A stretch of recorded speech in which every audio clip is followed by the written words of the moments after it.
All right, first up, let's look at WION's global markets and economic health check for this year. First, let's look at how top global markets performed. Now, broadly, crude oil is set to end 2024 with over 5% losses, following more than 10% crash last year.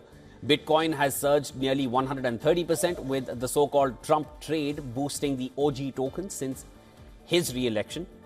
The crypto token broke through the $100,000 mark, which many had called a fantasy not too long ago.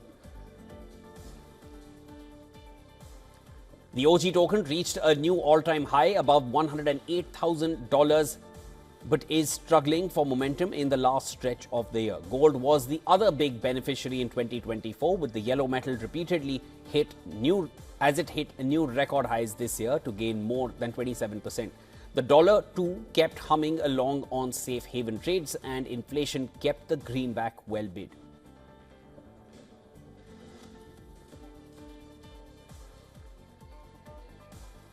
Moving on to Asia-Pacific stock markets broadly, investors bet on Asian stocks with Shanghai Index and Japan's Nikkei showing double-digit gains. Indian benchmarks, Sensex and Nifty are set for another year of gains to mark a record. The Aussie Index too is set for a record-breaking year. The story in American stocks was no different, with US benchmarks and the Canadian index showing double-digit returns. The S&P 500 gained over 24%, while the tech-heavy Nasdaq soared more than 30%, driven by AI euphoria. However, the Brazilian stock index was the outlier with losses of 9% for the year.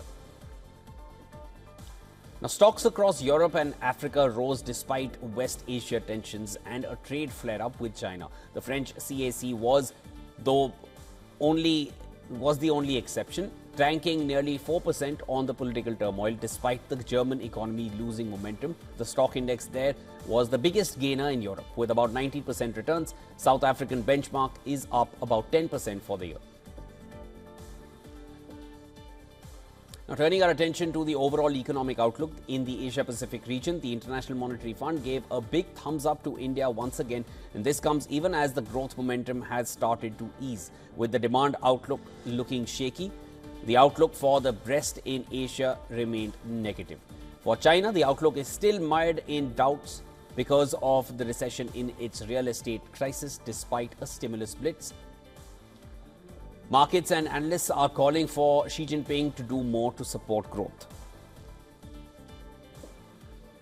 In the Americas, the outlook for the US, Canada, Brazil and Argentina regions showed more needs to be done for the US economy. Expectations are now for a soft landing rather than a recession, while the Fed started its easing cycle with a bazooka cut in September. The policy outlook is more modest for next year. The economic activity expectations in Canada, Brazil and Argentina were cut.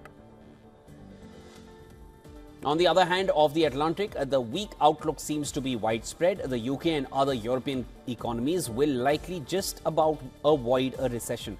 The outlook for African economies also remain negative.